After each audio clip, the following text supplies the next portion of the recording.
In my series on building better worlds, during my discussion of Chapter 4, I had briefly touched upon a concept that the authors employ, and that is radical hope.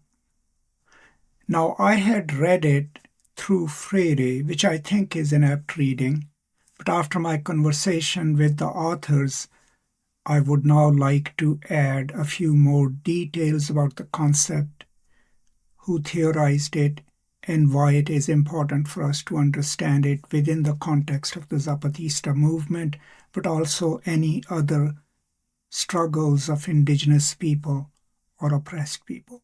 So let's discuss it a little bit.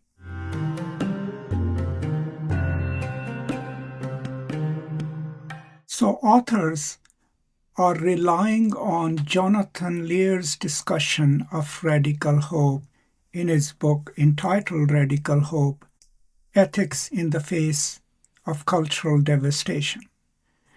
And Lear, and this is why the concept is important to us, those of us who are involved in struggles and also for the indigenous struggles, because Lear reads one of the last statements of the great chief of the Crow Nation, Coups. He reads that statement, but only a fragment of it, and then extrapolates from that. And that statement is, "When the buffalo went away, the hearts of my people fell to the ground, and they could not lift them up again.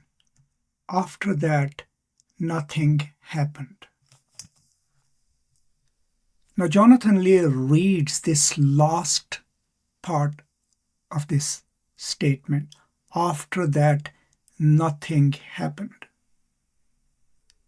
In order to understand that, we have to understand the culture of Crow Nation and how they defined happening. And that, of course, was contextual to the living culture.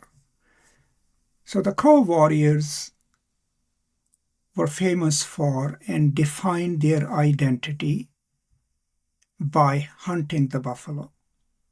And two, by outsmarting and outmaneuvering their foes, their opponents.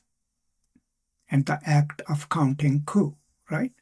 Counting coup basically is you bring your enemy to a point where you can either touch them with your hand and escape, or touch them with a coup stick and escape, and might even kill them, and there are different gradations of it. So if you were part of the Crow Nation, then this warrior culture, where you moved from camp to camp, hunted buffalo, and protected your territory, was what is considered events, happenings. Now, famously, as the warriors and people traveled from one place to another, how would they declare a certain territory their own territory? These are not sedentary people.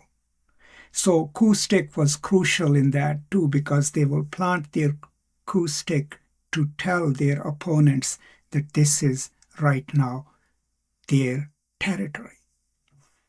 Now remember, Chief Coups is important for the Crow Nation because he also had a vision at a very young age. And in his vision, he saw his people living differently,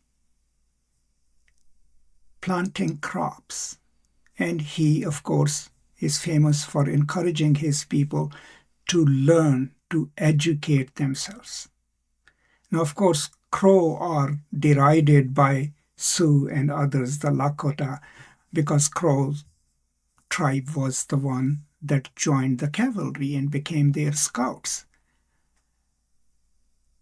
But Jonathan Lear reads this statement is, okay, when you reach a point where you know that your way of life is not just threatened, it is going to be destroyed. Your radical hope then is to sustain that with a hope that someday you will be able to rebuild the system of life that is under threat, that is being devastated. And if you just keep this in mind, that knowing that you are being annihilated and your culture is being destroyed, having this hope that someday you will be able to live according to your customs and culture, as hopeless as it sounds, is a radical kind of hope.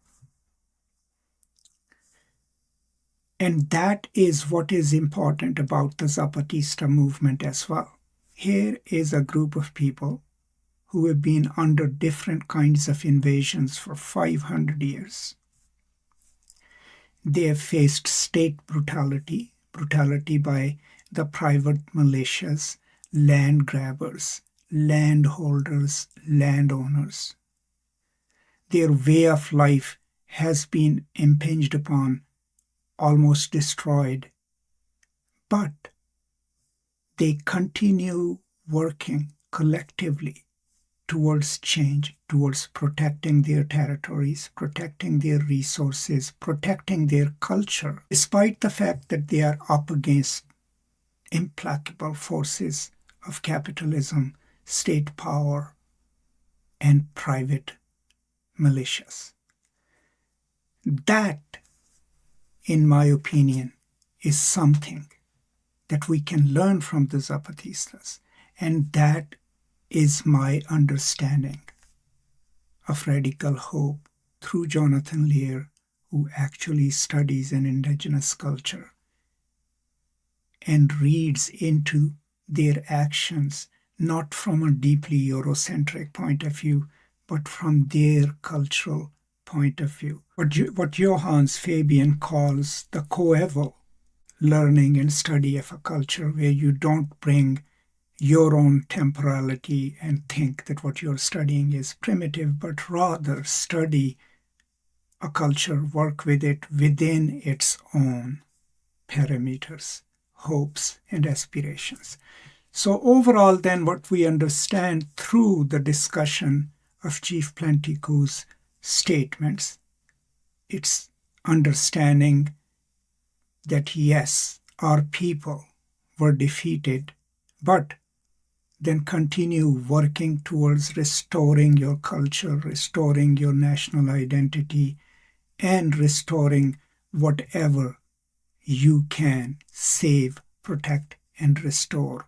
And that means that you will never be in despair. You will always have hope for a better future, a future in which you and your own people can live in dignity and peace. So that's my understanding of radical hope. This will come up in chapter 5 as well. So I thought I should do a brief explanation of my understanding of radical hope. I hope it's useful to you. Let me know what you think. Thank you so much. Stay safe, take care, and I'll see you next time. Until then, peace and love.